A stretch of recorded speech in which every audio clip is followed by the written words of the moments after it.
All right, that took a long time. What's up, guys? Welcome into Packers Total Access. That thing was spinning. Well, I was like, well, we've got internet. Welcome into Packers Total Access. My name is Clayton. You can check us out on Packernet.com. Find me on Twitter at Packers_access. You can email us, PackersTotalAccess@gmail.com. You can also text us at 865-658-5824. Join alongside Jacob in Wisconsin. We got Emilio in Tennessee. Tim, I'm going to say this. Tim is on assignment. I always wanted to say that. I don't know what the hell it means, but I always wanted to say it. So there you go. Doesn't mean anything, but yeah. Jacob, what's up, man? Nothing much, dude. Just really, I'm kind of bummed that we're not going to have any practice updates tomorrow, but I'm more excited that the next following day we basically have the actual start of Packer football, ladies and gentlemen. That's pretty crazy. There's a lot of little updates today that we'll go over, and some training camp stuff and injuries and all that jazz. But how are you, Emilio? I'm great. I'm excited that we got some football on. Do you got dirt all over your face? Did you even wash up? Yeah, dude, I was mowing for 8 hours. I don't know what you want me to do. It was 102. It felt like 102. The humidity was like 80%. It was so bad. It was hotter here we've had the past month probably than those 2 days they had up in Wisconsin. Hey. I'm just saying. All right. You heard it from a fan. Let me tell you what else we heard from a fan. Get your tickets at Ticket King, folks, please. Nice. All right. Ticket King, the official ticket provider of Packer Fan Total Access. Wisconsin-based since 1992. They specialize in Packers tickets. Wisconsin's largest ticket source. They got offices next to Lambeau and in Milwaukee. You can go right across the street from Lambeau, get your tickets squared away, then go over to the pro shop, then run up the 1919 kitchen and tap, get you a cold brew, maybe eat some elk stroganoff, which, by the way, packages set to be delivered tomorrow. We'll talk about that here in a minute, but has nothing to do with Ticket King. We're just so unprofessional. We just get sidetracked that easy. But, again, Ticket King, check them out, theticketking.com, the official ticket provider of Packer Fan Total Access. Tell them that Clayton and the rest of these knuckleheads sent you, all right? Should you? So, so Tim sending me a package tomorrow. He's going to get me some Spotted Cow. I don't know if you guys are big Spotted Cow fans or not, but I love it, man. By New Glarus. I think I'm saying that right. Dude, what was that look for, Jacob? What if it's anything other than Natty Ice, we're not allowed to drink it? What was you saying? No, it's good. It's just so overrated. It's all right. What? I didn't have it when I was up there, so I can't tell you. I told Mandy, I said, Tim's sending a package tomorrow. She said, what is it? And I said, Spotted Cow. She said, can he box up some elk stroganoff from 1919 kitchen and tap? That's what she asked. I always have Spotted Cow, elk stroganoff, beer cheese soup in the middle of December, snow flying outside of Lambeau. It don't get any better. Jacob, I'm sorry to disappoint you once again, sir. No, all Jacob slams is Red Stripe, just right out of the glass. Red Stripe. Red Stripe. Yeah. No, New Glarus is good. They have they have better beers. They've got one called Fat Squirrel. It's really good. Moon Man is good. I just, it's just a lager. It's my Uncle Bill worked with a guy in the coal mines named Fat Squirrel, actually. So there you go. I just made that up. Didn't get quite the pop I wanted, but hey, you win some, you lose some. That's the way it goes. But so we've got a lot of training camp news to get into, obviously. We heard from Rashawn Gary earlier today, too. I'm going to go ahead and jump into that clip because I just love Rashawn Gary. I love how excited he is about this new scheme. And he was asked several questions, but he talked mainly the scheme change. He talked about the whiteout uniforms, which those got revealed earlier. I want to play the video so bad, but we will definitely get hit with some kind of copyright if we do. But you guys have already heard, you've already seen, about the whiteout unis that we're going to be wearing this year. Did they say it was going to be worn in October? Or did they say it's going to be worn in Brazil? For the Texans. No, it's the Houston game, yeah. Oh, that's going to be good. I'm sure they're going to white out the crowd with the 80,000 all white in white helmets. That's what I'm talking about. So he talked about that, and he also talked about the family knot environment. Again, here is Rashawn Gary, one of my favorite all-time Packers. About how they think the scheme really fits your game. How do you think it fits you? Aggression, man. Playing fast, physical, and effort, man. And that's all me. when it comes to family night on Saturday? How excited are you just to see fans back at Lambeau and cheering on for you guys? Oh man, every time you step in Lambeau, man, it's a blessing. So being able to have a practice in front of our fans, and everybody need that energy, especially getting through this camp. So that's going to give us a lot of energy to finish throughout the day and keep stacking our days for camp. There's a game this year where they're going to be a whiteout night, and it's October. What do you think of the white helmets you guys will be wearing? Man, cool. They're cool. The uniform is fire, and I just can't wait to go out there and play good ball in them. On a personal level, what's it been like just getting to know your new coordinator, and just what's he been like in terms of his approach? Oh man, I love him. Can't get enough of him. And one thing about him, he wants what I want for myself, man. And he wants all the goals, achievements, and he wants me to be the best person I could be for this team, help this team get to where we want to be. So, having a coach like that want to push you every day, don't matter, the name that you have or, what you have done in the past, man, he doesn't care. So just him pushing me to be great every day. And that's something that I challenge him to do, and he challenged me to do the same thing. So having a coach that, has your back like that is great. Is there anything that viewing from a veterans rest day that you watch in practice that strikes you that say, hey, I was in the midst of it, all these other practices, just zoomed out a little, you noticed differently? Like I said, just the the gems that I give, or just the small things that I say, and just looking at the corrections that they do out there, and just how they align and how they play free, and you see it come to light. But that's all credit to them. What kind of wisdom do you have for the young players coming into family night? I know it's just practice, but because the enthusiasm and the hoopla, what advice would you give them? It's going to be like a game day, so treat it as a game day. Having Lambeau, about 82,000 people, cheering you on, even though just for practice, that's what Green Bay is. That's our culture, and the fans are going to make us feel it. But the main thing is to keep the main thing. That's getting better step by step every day, and that's just another practice for us. Boy, I'm so fired up for family night, boys. It's going to be absolutely awesome. So, Jacob, I think Rashawn Gary going to really break out here, man. Obviously, he's been the most steady defensive player I think we've had. I know PFF agrees. You look at the pressure rate, you see what he was asked to do in the 34 jam fronts against base. I feel like he's been one hell of a player, consistent, hardworking, great attitude, always done everything kind of the quote-unquote Packer way. I think he's poised for a big year, man. What do you think?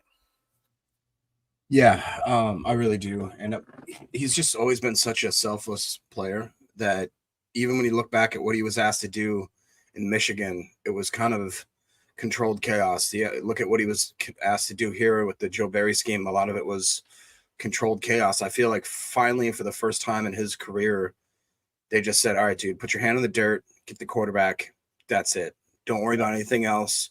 And that has to be an absolute weight off of his shoulders. And at the same time, I think we've seen it, man. We've seen the flashes. There doesn't seem to be anybody that's going to be able to line up against him consistently. Maybe you can take him, 4 out of 4 times, but as the game grinds on and Gary's coming at you relentlessly, and we have that rotation of guys that we do, I just feel like that we are setting him up for the ultimate success this year. And it sounds like the guys around him are playing fast and really smart and aggressive. So if that allows him to just, again, put his hand in the dirt, just focus on just the epitome of a human meat missile. That's all I want him doing. Firing out of that track stance. I'm serious, man. He really could just have a crazy. Yeah. Emilio, go ahead. Be prepared.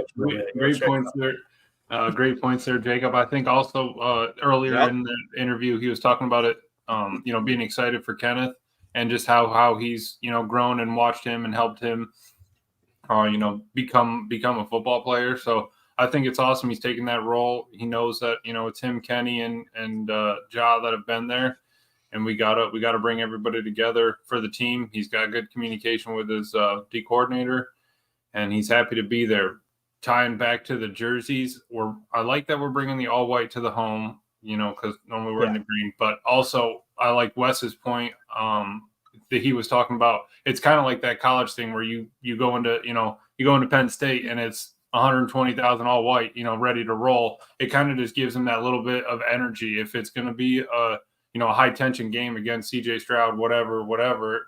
I think maybe that little extra boost might give them, you look good, feel good, play good kind of thing. Definitely. Definitely.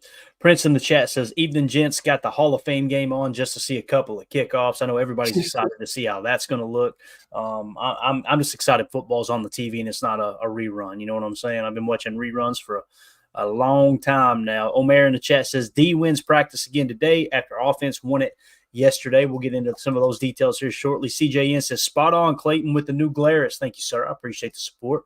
2-0 for this says, New Glarus had a cherry lager made with Door County cherries. It was amazing, but I agree with Jacob. Spotted Cows purely for the, quote, only get it in Wisconsin factor. Okay, there may be a little bit of that. I can't argue. John in the chat says, best show on earth, Eden. I appreciate it, man. Let us know what that show is. I know you're not talking about this one. Mr. Maki Riggs says, Love had 2, quote, elite throws, and Wicks was, quote, uncoverable at today's practice, as per Andy Herman's quick take. So we'll get into some of that stuff, man. Really, really exciting. We're going to go through kind of the play-by-play, if you will, from Wes Hocklitz in camp and a few updates from Andy Herman as well. Will kind of confirm, too. Will says Wicks was balling. So a couple of clips I want to show you guys real quick before we get into kind of the updates from camp. There was a play that Wicks made, a catch that Wicks made. But watch Jair lay him out, okay? It's going to be really small. It's going to be hard to see. It's in the far distance, far side of the camera, and we'll loop it a couple times. Watch Jair play aggressive right here, man. This is kind of cool. Bang. See it right there at the end? Love to see it, man. Love to see it. We've been talking about Ja and how is that shoulder truly going to be healthy? Terrell Buckley spoke about it on a podcast a couple months ago that he talked to Jair. Jair's shoulder's fully healthy now. He's going to be able to be himself once again. How you guys feeling about that, man? It's nice to see him lower that boom a little bit, isn't it? Mm-hmm. Yeah, and to Matt's point, at some point you need those hits in practice. You're going to get the pops, but we don't want him to take Wicks out. I like that they're being competitive. I would maybe want to see at least a little wrap, just to throw the arm around him, but I'm cool with it, man. I like that he's throwing his body around. Yeah, definitely. Will in the chat says PTA coming to camp this year, ? Tim is in and out of camp. He's got some stuff he's having to take care of in Milwaukee, so he's been traveling back and forth, but he should be back at camp soon. I imagine he's probably not done for the summer. Unfortunately, I'm not able to make it up this year. We got the draft coming up. We've already got that squared away, so we will be up for the draft, and also we'll probably make a game here in December. Would be my guess. But Jacob, what do you think about Jair, man? You think this is the year he puts it back together, dude? Gets back to the old Jair? Yeah, I do. I think that if anything, too, he's got more incentive from just the players around him for the first time in a long time to actually be physical, and if not, he's got to worry. I think it sounds crazy because he's, one of the highest paid D-backs in the league, if not the most highest paid. I think he feels the pressure that he has to keep up with his game because he's got a lot of young talent and guys that are champing at the bit behind him. And plus, if you look at the aggressiveness, I think it may stem from Wicks and Nixon have been going at it hard against each other this year for the first time. We really see like kind of a little inner team, I don't want to say drama or conflict or anything, but it's good because they both have pride. One's got super pride in the offense, one's got a lot of pride in the new defense, and it's nice to see that those guys are actually, I think, maybe motivating other players to like step up that incentive, step up the intensity. Rashawn Gary, there was that clip about how he took Hafley aside and he's like, hey, I don't like that we were kind of lackadaisical or whatever. Can I address the team? And Half was like, are you kidding me? Yeah. Like this. Absolutely. I love that. I think that they're all kind of matching each other's intensity and they see that the coaches are completely, it's like a kid when they do something right and you like try not to get too excited, but you're like, yeah, right. That's exactly what I wanted you to do. I think they're all getting, a healthy amount of like that jealousy to get that praise because I think that that's what they're craving is they want somebody to tell them they're doing a good job, that they're progressing, and I think that they're finally making that moves on the defense for sure. Yeah, and you were right, man, with the Jair Alexander comment. He has the highest cap hit in the entire NFL amongst cornerbacks this year. He's sitting at 23.9. Marlon Humphrey is second at 22.8. Then it drops down to 18.4 with Charvarius Ward in San Francisco. Then DJ Reed with the Jets at 15.6. So that's kind of how the cap hits drop. Now, I want to hit this real quick. It wasn't on our docket here, but we're going to touch on it briefly because this stuff really matters. When we talk cap hits, you think, okay, he's the highest paid, and he is in that regard from a cap allocation standpoint. But when you look at his entire contract, let's kind of see what the future may hold for Jaire Alexander. All right, so let me just make this a little bit wider here. Bang, right there is where we want to see. Okay, probably kind of hard for you guys to see that because it is so wide now. But so essentially what you've got, I'll read it off to you. 2024, your cap hit is $23.9 million. The dead cap attached is $35.4. Now, next year, they talk about this offseason being a potential out. And what they mean by that is in 2025, Jaire Alexander's cap hit, it only raises to 25.8. So it only raises roughly $2 million, a little less than $2 million, which is 9% of the cap allocation, the cap percentage. But his dead cap attached is $19 million. So you could get out of that contract next year, after this year, I should say, and free up roughly $6 million in cap space and $19 million in dead cap. Now, I'm not saying that they should do that. I'm not saying they will do that. However, in 2026, let's say Jaire does kind of fall off, and in 2020, you bring him back in 2025, he doesn't perform that well, and you want to get out from under it, then his cap hit raises to 27.8, but if you cut him, you free up, there's only a $10.7 million cap hit, so you're going to free up $10 million in cap space if you choose to that, because there is one voidable year at $2.3 million that would accelerate to the year in which you do cut him. All that's included in the dead cap on each of these respective years. So going to be interesting to see if Jaire puts it all together. Again, I'm not suggesting we should get rid of Jaire, but it's cool that Goody's got this structure protecting himself in case for some reason Jaire does fall off. So does that make sense, fellas? Yeah. Definitely. All right, perfect. All right, but yeah, so you were right though, Jacob. He does have the highest cap hit in the league. Dennis Shook in the chat says, smash that like button and subscribe. Appreciate that, Dennis. Thank you so much for doing the dirty work, bub. If you guys do take a second, hit that like button. It really, really helps the channel out, helps boost the algorithm, help other Packer fans find the show. Also, you can scan that QR code in the upper right. That'll send you to our Patreon community if you want to join there. And I guess Eric Sutherland has entered the chat. I'm not sure, but we'll keep it moving here. So Yep. Yeah, I see it now. You're right. Yeah, okay. You guys had every right to laugh there. It's pretty good. All right. So let's move on to you're going to hear about this in the camp updates, but I just want to play the clips and get your all's reaction. Again, this all came from Basariski's, Baz's Twitter handle. He's done an excellent job today. Obviously putting out videos, putting out content from training camp. This one here is a play to Christian Watson down the seam. And to me, it looks like you can kind of read Jaire close to the screen. It looks like they're playing Tampa too, because you see Jaire, he's not playing man. He's definitely playing look to me like he was probably playing like a cover 3 and they threw a Tampa element into it, right? It could have been cover 2 and he's playing kind of that invert cover 2 and then turn it into Tampa with Quay going down the sideline. But you guys see how Quay is covering the seam there, right? He's running stride for stride. Look at that throw by Love, man. I mean, right by his ear. Wow. Great concentration from Watson, too. That's something that's not. Watch Quay. He's not happy with himself. Watch. Yeah.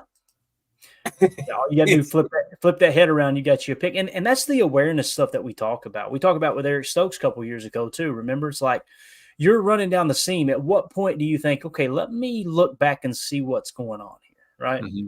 Because it's not like they're not teaching it as if, okay, if he throws a double move on right there, you keep running with him. It's somewhat of a matchy top defense, seeing that you're covering the seam there and Jai is playing zone. But at the same time, beautiful throw by Love and great concentration by Christian Watson to bring that in, right? Yeah. And who's that? Evan Williams right there? That was the other – is that the safety coming across? I think it may have been, yep. 33. So, I mean – I like that. I mean, I like seeing that Quay's running with him. We obviously want to throw the hand in there, but hey, it's practice. It's fine. Now we know. Now we know what we're looking for there. But I do think probably Tampa 2, something like that. Yeah, that's what it looks like to me, because you see there's no deep threat on that side of the field, so that safety kind of pinches down, and Quay is running along the seam there. He's just a little late to his spot, and again, you can watch Jaire on the close side here. He is definitely not playing catch man. This is just simple zone. So he, right, to yeah, me, he it looked, did right away. to me, it looked like an invert cover 2, meaning the safety on Jair's side probably came down and buzzed. He drops deep, covering deep half. Evan Williams or whoever the other safety is on the other side has deep half, and then Quay is covering the seam. That's what we refer to as an invert Tampa 2. Think back to the touchdown pass to Jaden Reed last New Year's Eve against Minnesota. That was an invert Tampa 2. They tried to mix Jordan up. Jordan read it like a book, like, oh, yeah, watch this. Right down the seam, touchdown. So, again, thought that was cool that Watson showed some concentration there, Jake, because that's not been like his strong point, right? It's usually athleticism. It looks like he's taking some big strides, man. Yeah, I think, too, hopefully we've got the hamstring issue under control, because that's been his biggest knock, is that as soon as he seems to kind of take a few steps, he gets hit with an injury, and we knock him out for a few days, games, weeks, whatever the case is, and he just can't consistently stack up that momentum. But even I hate always going back to like, hey, check out this 9-game stretch, but during that stretch, man, he really showed us the ceiling is almost non-existent with this dude. So yeah, he may be one of those people that there are 4 wide receivers, maybe you could argue that all 5, if not 6, for sure 5 of the 6 could have a crazy breakout year. Each of them could exceed 1,000 yards. Each of them could exceed 100 catches. We just don't know which one. So it's a good problem. It's kind of crazy to think about that, but yeah, I'm excited to see him take another step. One thing too, like Dennis said here, Quay was mad at himself, obviously, for not getting the head around like we just talked about, but for him just to be keeping pace with Watson is impossibly impressive. He puts, and I, in all caps, and I think that is also pretty crazy to think about. And what does Mike Lombardi always say, Clayton? That the speed of the defense is set by your middle linebacker. Absolutely. And I think Quay's got that. So let's see him fly around. Let's see that. I'm excited. You need a little bit more spatial awareness, and when they do play spot drop, you've got to know, like Coach Haddad talked about, and any other DB coach under the sun talks about, grass has never gained a first down. Grass has never scored a point in any football league. So it's not about covering this spot, even though you're in spot drop. It's about covering the player closest to your spot and then knowing when to release him to pick up the second wave coming into your spot, right? Like there's a lot of nuances that come and go with that for sure. Since we're talking receivers, let's hit this clip here too. This was Jaden Reed beating Keyshawn Nixon on the 9 round. That's kind of cool. So you see, this isn't 11-on-11. It's just one-on-one drill here, but absolutely cooked him, man. I think Jaden Reed's going to pick up right where he left off last year, guys. I really do, man. And I mean, he looks healthy. He looks quick. Those laid hands, we talk about that all the time. Right. Fought through the contact right off the front and got a pretty fast release. Once he got through the first swipe, he was gone. Yeah.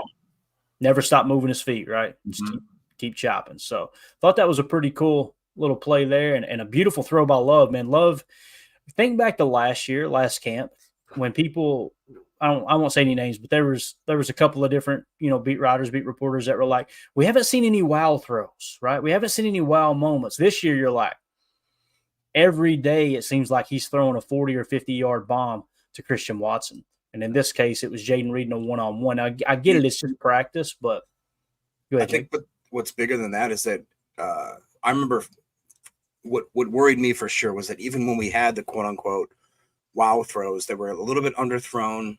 The receivers had to make adjustments. They were never really quite in stride. I haven't seen – I mean, I've maybe seen a couple balls that were slightly underthrown or maybe thrown like we just talked about that slant play where it was maybe not in the optimal position. But other than that, I mean, when you do see a lot of these kind of wow plays, they're like that's a perfect ball. You see the arc. There's no wobble in the spiral whatsoever. It completely falls down right in the basket. I mean – in stride. Doesn't have to hitch. Yeah, no hitch in his giddy up whatsoever. I mean, it was just, it's all been pretty, man. And to think that I really do think Jordan Love was one of those players that he needed the reps. He needed to see the game speed, and he has just adjusted every single level of the way. And I really think that this is basically his second year is what I'm looking at it like. And the second year jump that we're going to see, I think is going to be pretty impressive. I really do. One way to quiet those murmurs, throw passes like that.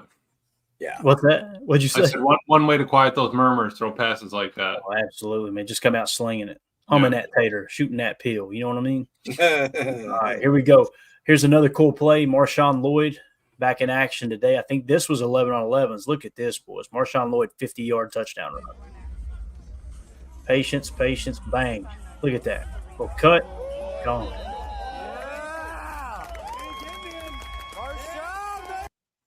Marshawn, baby, you heard him. Look at it again. I mean, he's shifty. It's hard to see on this, but you can see that little sidestep as soon as he comes through right there. Bang. I don't know who he made miss there, but that might have been McKinney, actually. I'm trying to see. It's hard to tell. I think Anthony Johnson Jr. is playing the deep safety, if I can see that. Yeah. 36. So, again, Marshawn Lloyd starting to flash already, boys. And this wasn't just a little simple, hey, look, I can show my speed. This was 11 on 11, right? Yeah. It was. I'm excited. Because Josh Jacobs was talking about it, how like could be a triple threat back there. Who wants to tackle him? Yeah, right. I think he beat Ant Johnson, and Williams took a bad angle and got caught up in the wash. Yep. I think you're right. So there you go, man. Marshawn Lloyd signing at camp. Again, all this come from Baz's Twitter handle, Basarski Productions. Just search Basarski and go give him a follow. How the heck he only has like 5,000 followers is beyond me. That dude has some of the best, if not the best, Packers content on YouTube. He's one of my favorite channels. And now that he's on Twitter and spending more time there, man, definitely make sure you go check him out for sure.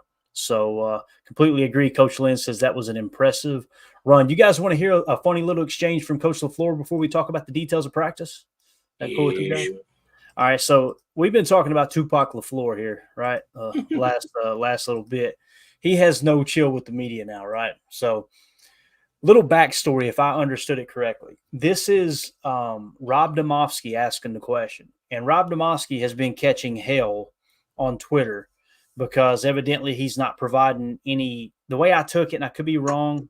Again, correct me in the chat if I'm wrong here, if you guys know a little more to the story. But I think he caught some hell because he didn't provide enough details about Edgerrin Cooper's injury, which we'll talk about here in a second. So he puts this long, drawn-out question to Matt LaFleur about, catching hell over not asking or finding out on the field, right? This was Matt LaFleur's response. It's going to be a little quiet. I can't make it any louder. I apologize. But listen to him kind of poke a little fun at the media. It cracks me up, man. Twitter called me a failure at my job for not interrupting practice yesterday, walking across the field. He said, obviously, I didn't do my job by interrupting practice and walking across the field. Yeah, listen to this. Why he dropped out. I'd like to ask at the appropriate time. Wow, you get a little sensitive, huh, Rob? Man. Listen to this. If you dish it, you got to be able to take it, right? Oh, you're taking it? All right. Not taking it very well, but you're taking it. Thought that was cool. So I believe it's Aaron Negler.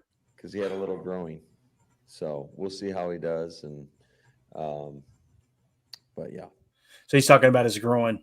He said groiny, but I think they end up saying it was a hip injury. But here's what's cool.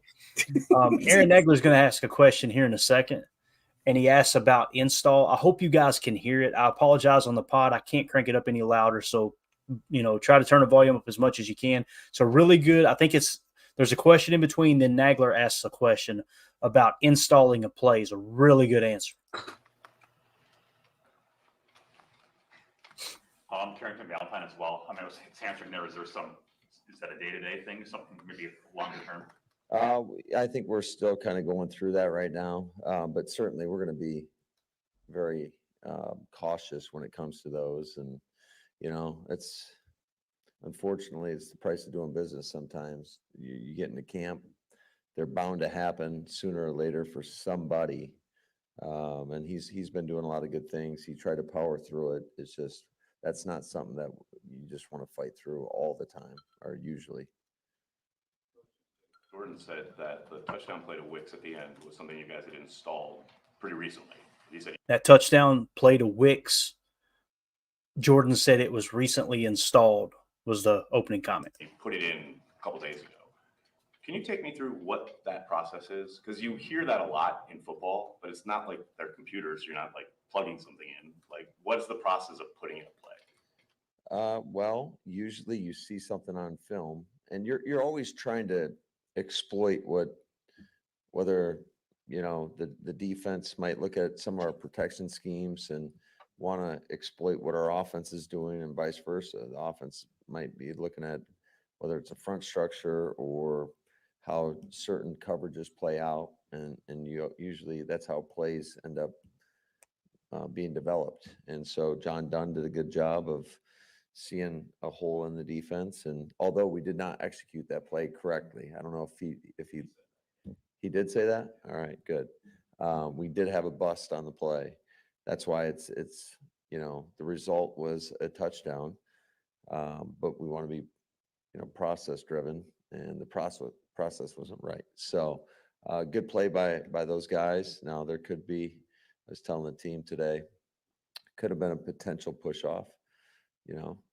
If that happened with our defense and an opposing offense, I'd be ticked if they didn't throw a flag. And conversely, if they threw a flag on us and we're on offense, I'd be ticked that they threw the flag. So, but that's just one of the deals that you're always kind of trying to.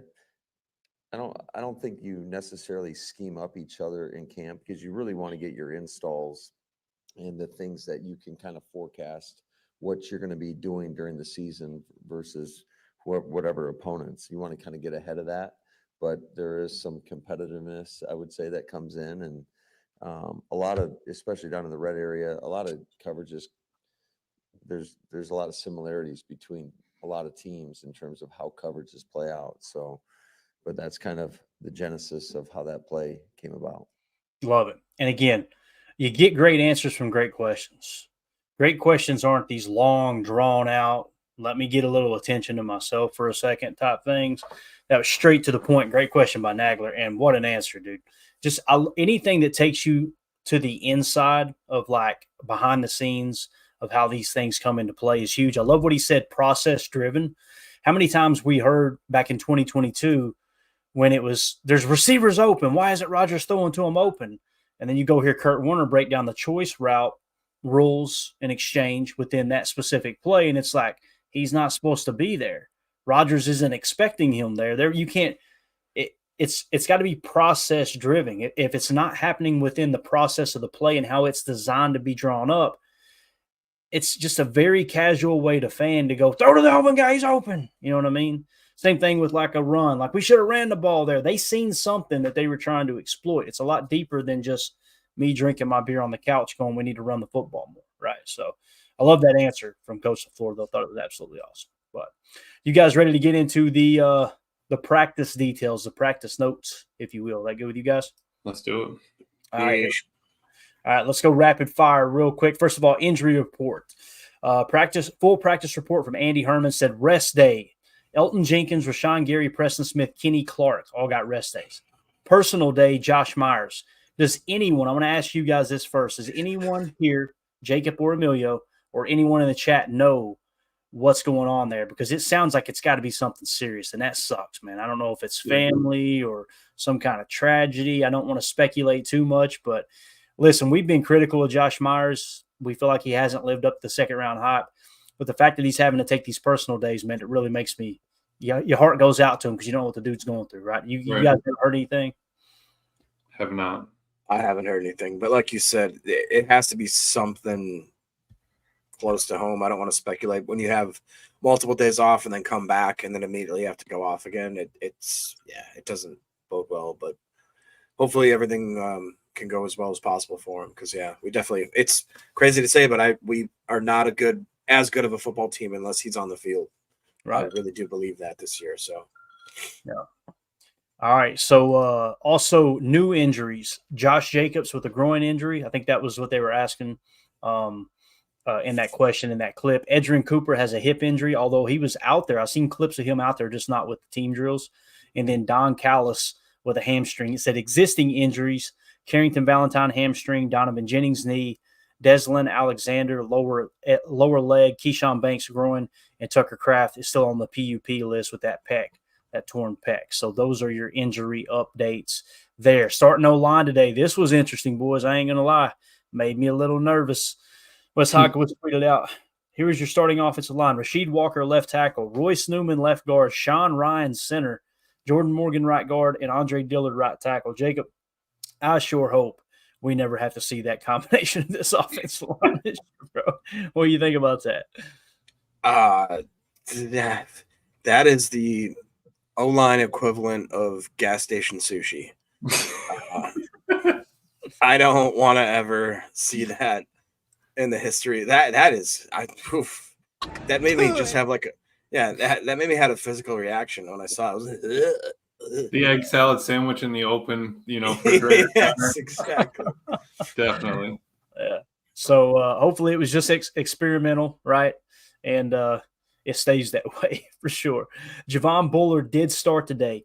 Wes Hawkowitz said nasty inside cut by Lloyd in team run, jazzes up the crowd. I'm pretty sure that was the 50-yarder. And then he said Bullard is the number one safety with McKinney today. So Javon Bullard got his shot today. One thing I did hear, just listening to different pods today and specifically live Wildy and Tausch on their show, it sounds like Evan Williams and Javon Bullard are actually in a competition to win that starting safety job. I just kind of felt like Bullard's got it, It Right. doesn't sound like that, boys. How do y'all feel about that? I mean, listen, nobody loves Bullard more than Jacob. You've heard me rave over him, but if the coaches think Evan Williams is better than Bullard, look, sign me up, right? And also you're seeing Keyshawn Nixon. He got cooked twice today in the slot by Jaden Reed. One on a 9 route, the other on a whip route. If that continues, maybe they're trying to get a really good, strong look at Evan Williams at safety to possibly put Bullard in the slot. That could be the case too. Don't forget Kalen King in the slot as well. But just thought that was interesting that Javon Bullard got to start today as well.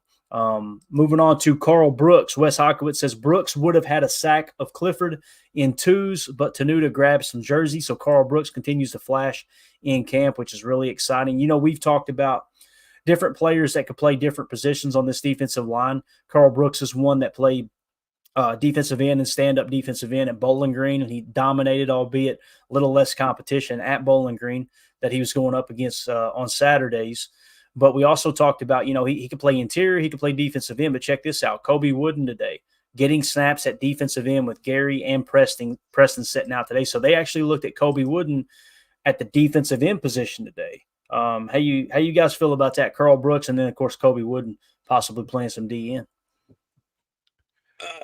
I mean, I would have thought that it would be Brooks that would see maybe split out a little bit just because he's done so much of that versatile stuff in college. And I don't know. I'm excited about it, though. It is a little bit odd if you were to take out, Gary and Preston. All of a sudden, you'd think you'd be a little bit nervous, but it kind of is cool because I'd be okay with – I mean, I wouldn't be happy with it, but if we had to roll into a game or two without those guys, it's like I feel like we have enough rotation and young depth that I wouldn't be necessarily too worried about it. Right. I guess from what I remember, I thought Wooden was a lot, more narrow, a lot thinner, taller sort of thing, lengthy than Brooks was. So I would have maybe expected him to try DN, so I'm cool with that. But hey, if you want to get on the field, you got to find a spot to work.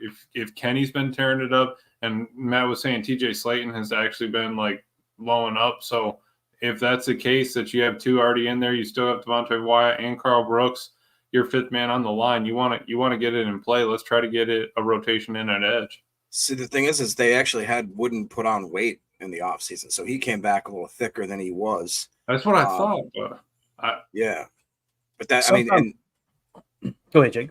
No, I was just going to say, in between him and LVN, I would have thought, again, that Brooks would have been, because LVN maybe rotates inside a little more. Brooks has had so many different snap counts all throughout when he was at Bowling Green, and he did a lot of D-end, and people are always, the guy is such a big dude, but he moves really gracefully. So I would have thought that they'd throw Brooks out on the outside as opposed to Wooden, but hey, I'm just a guy wearing a cool shirt. Coach said it here too, though. Said all those D-line players need to learn edge also. That's true. I mean, so it's just think about it like the O-line, right? Everyone, if Morgan can play every position except center or every position, hey, that's perfect. We need him good at multiple positions. Yeah, definitely. And the other thing too is you're going to have in a 4-3 defense on occasion, you'll play a team that likes to run a lot, and they like to run specifically, whether it's weak side. Let's say that some week we come across someone who wants to run a lot of weak side zone, and they do it out of 21 or 12. You may have a specific defensive end in mind to kick out there to have a little more how do I say this? A little more junk in the trunk, right? A little heavier because you want to focus on stopping the run on the weak side of the formation that specific week. You got Kobe Wooden, Carl Brooks, people like that you could pop out there, even Devontae Wyatt. It can play into that role just a touch for sure. Let's go to the chat real quick. Prince in the chat earlier says, Matt LaFleur, a little cagey about severity of Valentine's hamstring injury. Stokes has a clear runway. Hopefully King gets some more reps on the boundary. So it's definitely Stokes' job to lose. It sounds like he's having a pretty decent camp, although we have seen him get cooked a couple times. It's going to happen. It's going to happen in camp. There's no doubt about that. Omer says 3 wide receivers going over 1,000 this year. That would be wild. That would be absolutely wild. I wouldn't rule it out if people stay healthy, right?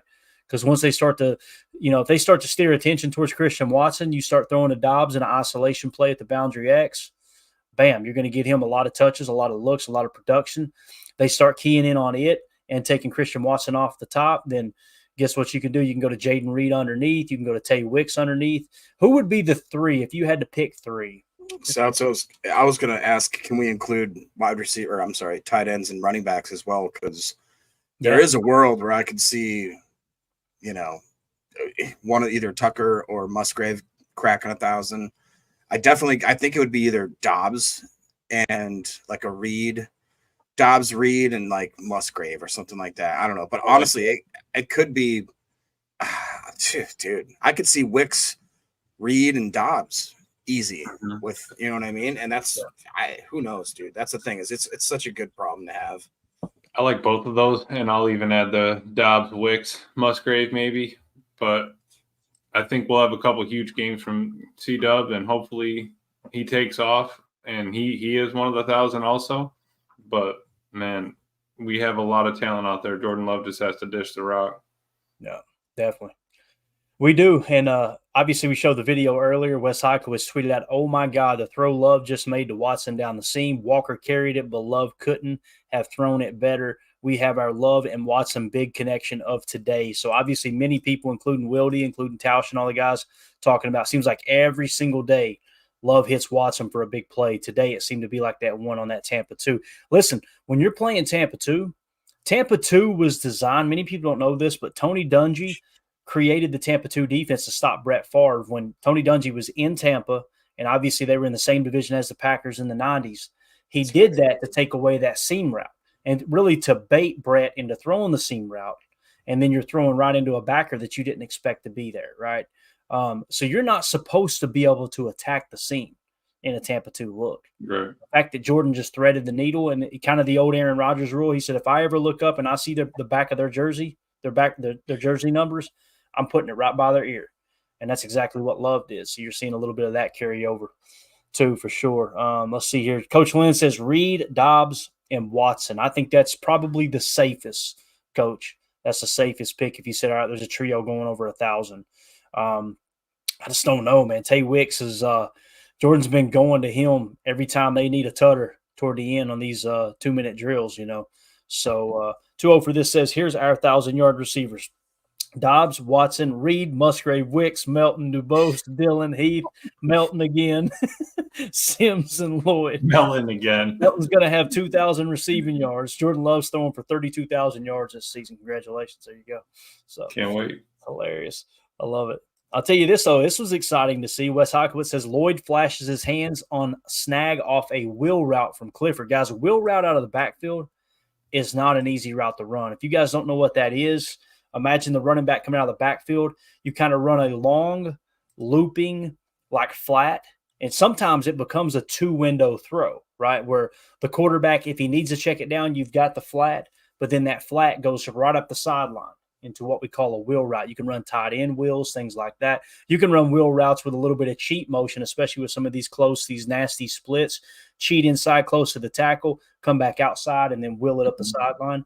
But yeah, that's exciting stuff there. Just the fact that Marshawn Lloyd was able to make that catch on a wheel route says a lot about his ability to catch the football. Josh Jacobs was asked earlier. Ryan Wood had this video on Twitter @ByRyanWood. Said Josh Jacobs flashes a big smile when asked about Packers running backs. Let's see what Josh Jacobs had to say about the running back room. Obviously, he's specifically talking about Marshawn Lloyd and A.J. Dillon along with Emmanuel Wilson.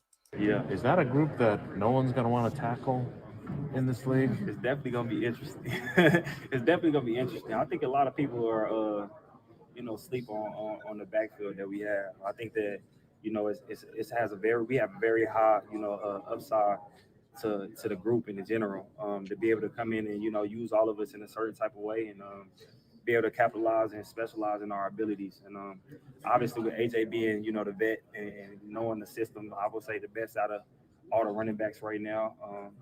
He does a good job at trying to guide us and things like that. And, he's also big.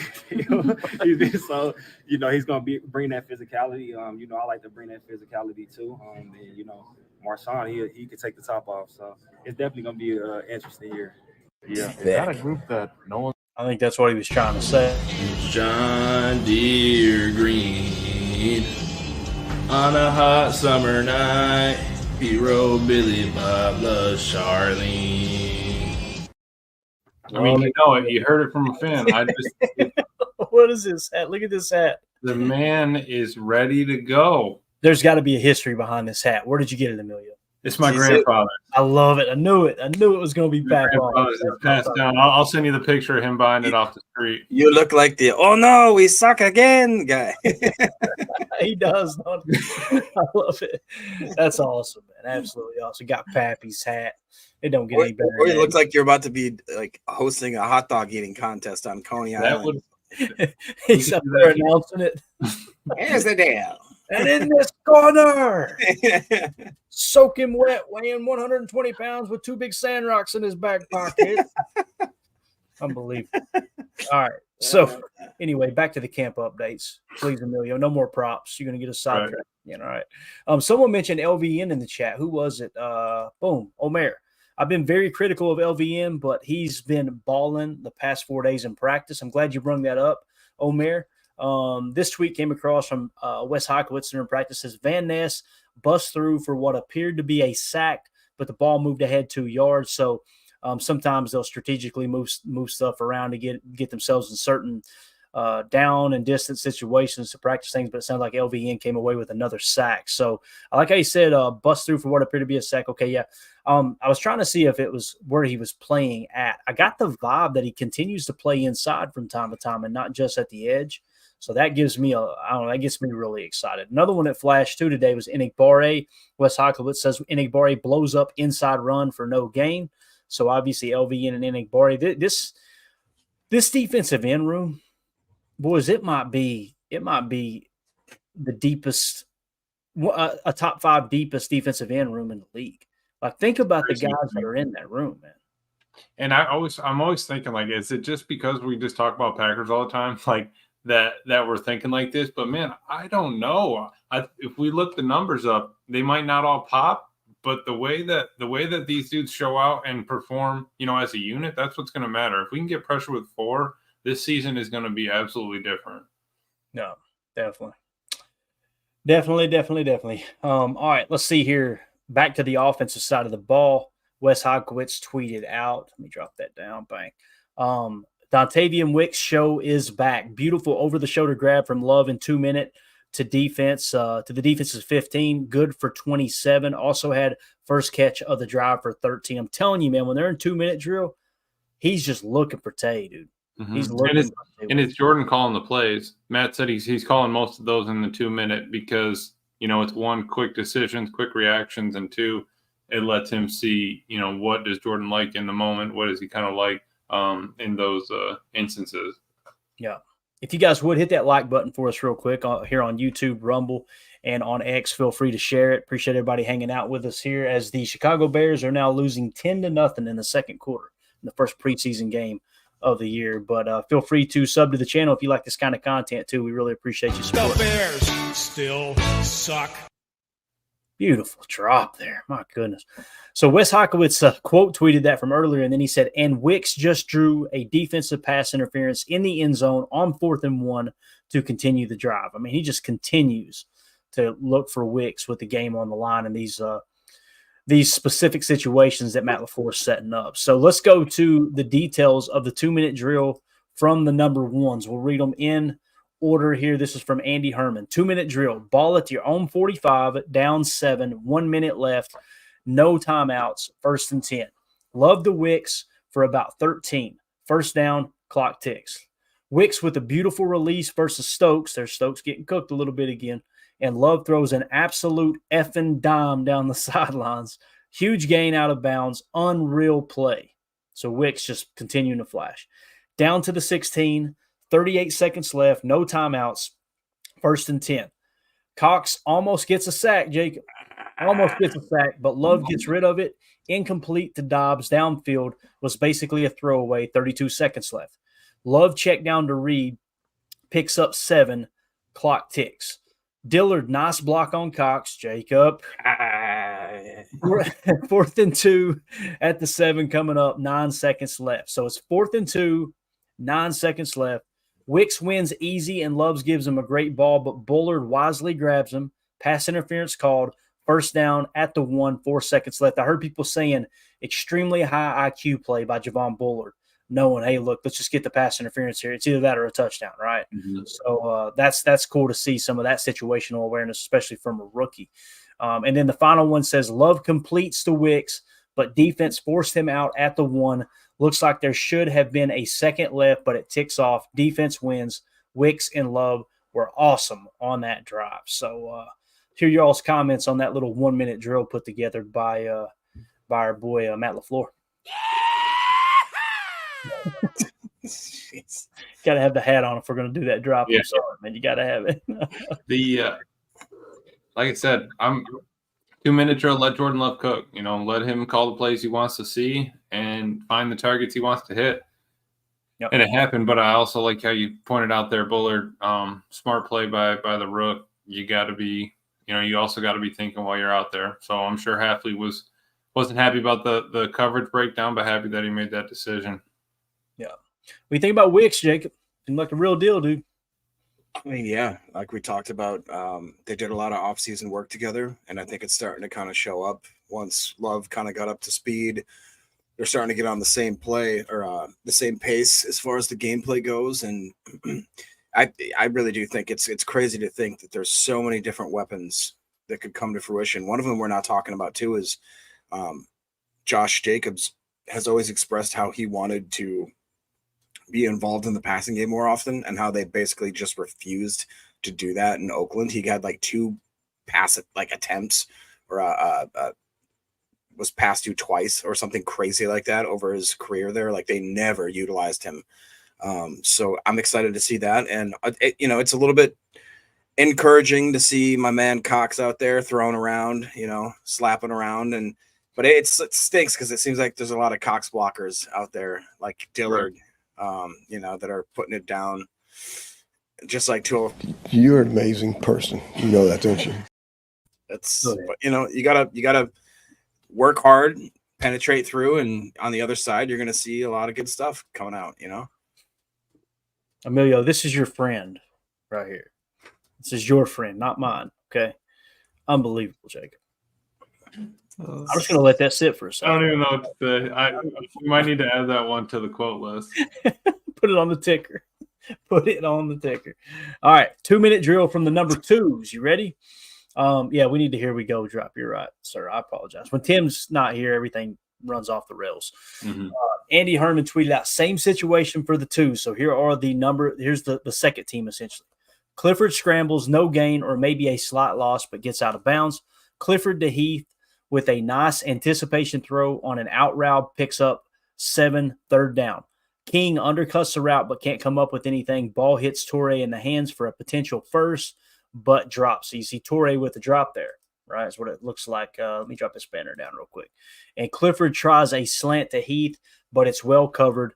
Defense wins. So obviously the backup defense beats the backup offense there, the number 2s, if you will. Now, this was cool. They put a situation together. Andy Herman tweeted this out. 16 seconds left, tie game, ball at the opposing 35, no timeouts. Love throws to Dobbs for a potential touchdown, but Bullard and Dobbs collide hard, both down for a bit, but both get up and walk to the sidelines. Actually, Bullard stays in the fake. Stays in the play, maybe. I don't know. Anyway, Dobbs says he's good. All right, so everybody's healthy. Everybody went just now, just like I did when I first read it. Love fires a strike to Melton, back corner of the end zone. Should have been 7, but Melton misjudged it, and it went right through his hands. Not an easy play for 80, but did seem like he misjudged it a bit. Field goal team on.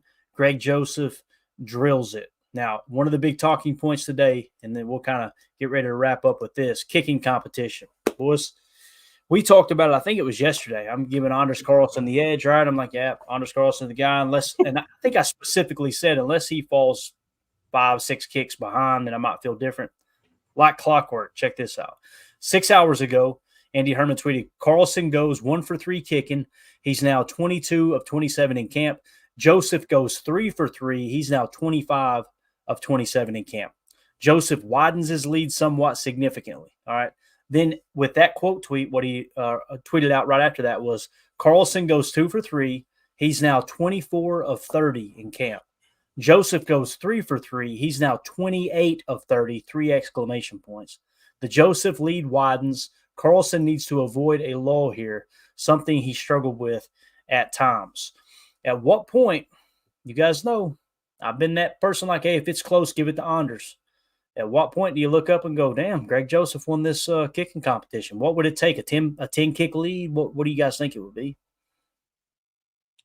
Oh, man. Isn't it funny, though, how – because I posed the question of, like, how good do the other safeties have to be to basically uproot Xavier McKinney, where it's like the kickers. We spent draft capital on Anders. Not a lot, but we spent a lot of draft capital on him. And if he can miss, he misses like 2 or 3 kicks, less than the other guy. And they're like, get rid of him. Get rid of his pension. Never let him come in this city again.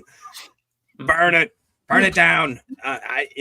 Greg Joseph, that's right here. Too old for this. That's funny. He's a Vikings plant. It was crazy to me that Greg Joseph got cut from the Vikings after he had a pretty successful year with them. That's what tells you again about the kicker position. It's so up and down. You're probably just depending on certain owners' whims whether or not they want to keep you or not. I still am leaning towards Carlson because of the fact he's so young and because of the fact we did spend like what was the 6th round? Is that what we did him in? I believe so, but he's still on his rookie contract, so why not take advantage of that? Jacob, my point is, he banged what 4 more kicks than Carlson. That's cool. Matt was talking about how he wants to see when it's more game-like situation, family night, preseason games, things like that, to really get a true test of it. And even still, I listened to his interview. His interview was good. Like the dude carries himself well. He talks well. His questions and answers were great. But I think Anders can learn a lot from him as well. Take one kick as one kick, and once it leaves your foot, it's over.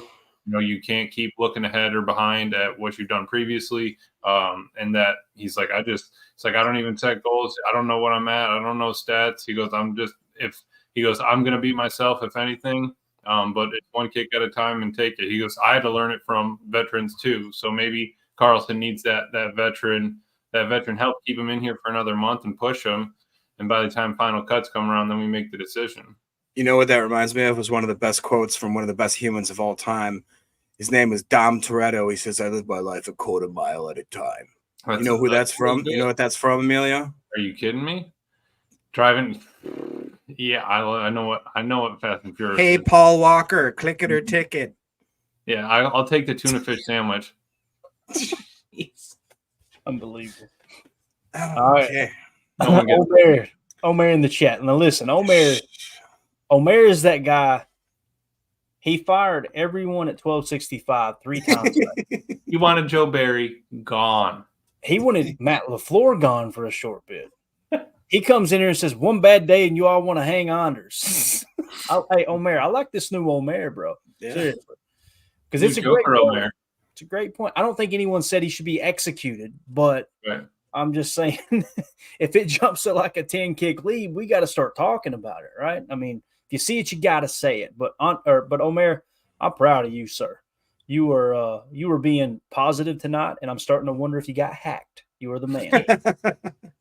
Greg Joseph says, agreed. Greg Rice says, agreed. Joseph is a double agent. Yeah, Greg Joseph hanging out here. I think Greg Joseph's a double agent. So there you go. 2-0 for this. Says still a lot of camp left for both of these guys. Absolutely. I mean, what do we got? We still got, 3 more weeks of camp? Am I thinking right? Yeah, roughly 3. So you're right. Team yet. And that's all I'm saying is like if he's got this kind of lead right now and it extends to a 10-kick lead by the end of camp, I'm just gonna go ahead and warn you guys. I will flip to the Greg Joseph camp. I want what's best for the freaking team. And as far as like Jacob brings up a great point with the draft pick, I mean it's true. It's true. It does matter. But who was it that said it in here? Right here. Ron Sanville says 93% complete compared to 80% makes a rookie contract less important. It's true. And also the worry we have with the rookie contract is, okay, if we cut him, we lose that rookie contract. Well, here's the deal. He's already been in the league 1 year. If you cut him and stash him on the practice squad, right, and then you activate him next offseason, guess what? It resets to 2 years. And when I say 2 years, it's going to make him somewhat of maybe it is a restricted free agent or it's an exclusive rights free agent. So you're essentially just losing 1 year of that contract, right? So just something to take into consideration. And again, there's a lot of camp left, as they said. Let's see. R.R. Smith 30 says, I want whoever is best suited for the job. Absolutely, man. I want the guy. I don't care. This is what I've been trying to do as a fan because I get attached to players as much as anyone, right? I like that dude's got the best attitude. He's a team player. He says all the right things. It's easy for me to go, man, I want him on the team. I try to remove the names. If you remove those names and said, all right, you got to pick a kicker. Here's what they did in camp. Who are you choosing? Let's be honest. Right? It's the same thing with like Kenny Clark, as bad as I hate to say it. If you removed all names and you said, okay, here's a defensive tackle that was 27th in pressure percentage. He was 10th in combined sacks. He was 141st in missed tackle percentage. And he was 35th in PFF grade, averaging out to the 53rd best defensive tackle in the league, according to those 4 metrics. Are you willing to give him the highest cap hit in the league at defensive tackle if you didn't know his name? You probably aren't, right?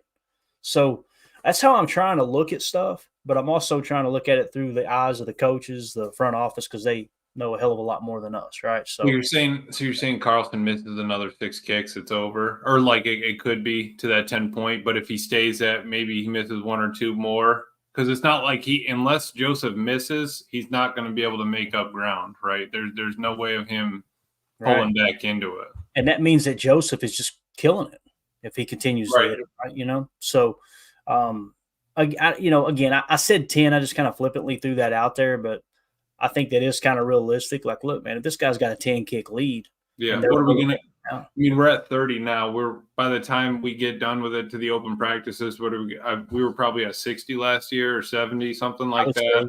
So that's a good sample size. I think it's going to be key on family night, and it's going to be key on those games. I think that could – even if Carlson is maybe 5 to 10 kicks down, but he bangs all the ones in game, when the pressure's on, all that.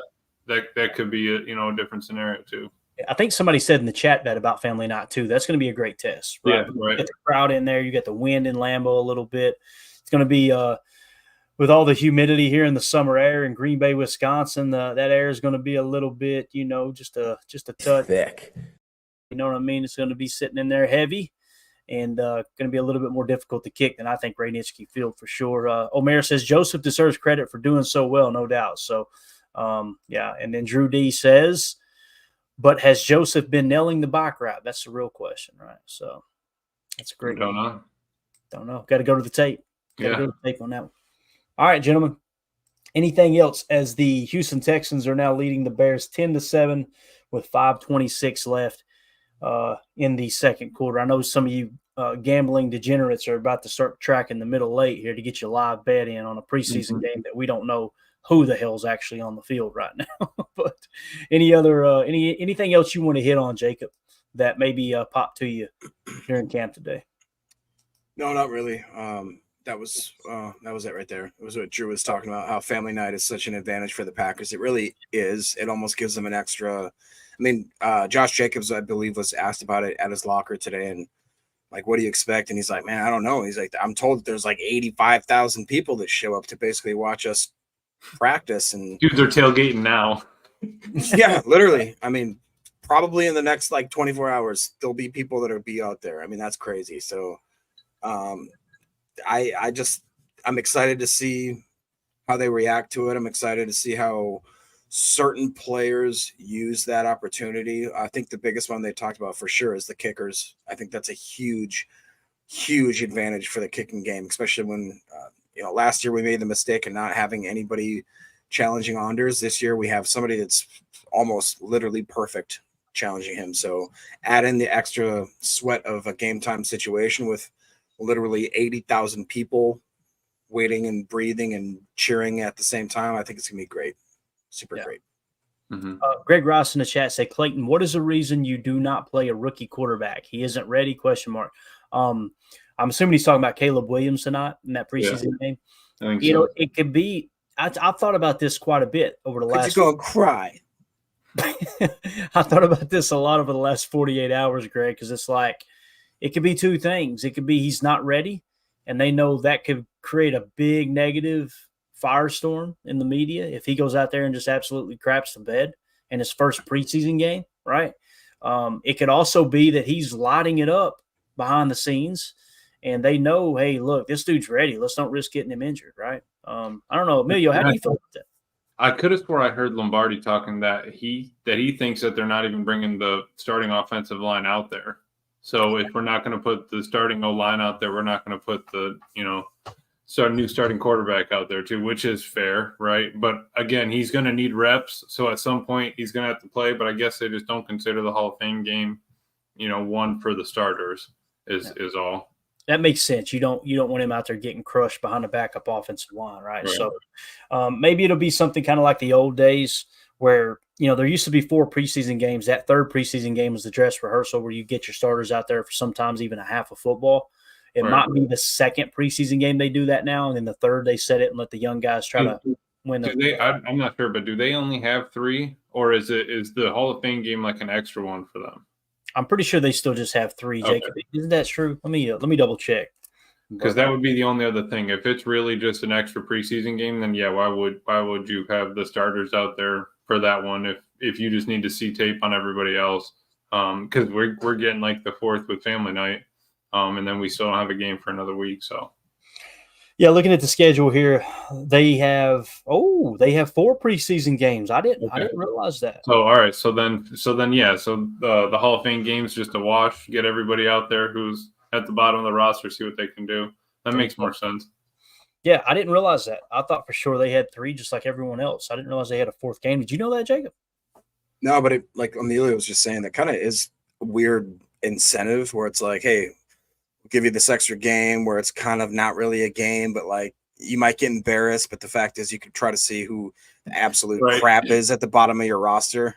It gives you like an extra week to kind of churn and burn. Yeah. Definitely. All right. Anything else, fellas? Good. Anders Carlson talk is running rampant in the chat. I love it, man. I love it. Let's hit on a little bit of that real quick. We're way over. What are we doing? What are we doing? One more. Omer says Anders can kick at 65. He can. They're talking about his leg is like elite. But if you're asking me, would you rather have someone who can hit a 65-yard field goal or someone who's going to hit you 5 or 6 extra kicks during the season? I'm going with those 5 or 6. Well, yeah. How often do you need to kick a 65-yarder, right? Joseph was saying, he said, my stroke is the same no matter the distance. He said from a PAT, an extra point, to 20-yard field goal or a 50-yard field goal, he said my stroke's the same. If I know that I'm back deep at 60-plus probably, he said I can put a little extra on, but it causes more room for error, which all of that makes sense. But I just want to see Anders' stroke be super consistent, and I think that's what he's getting towards. But we'll see in some competition here.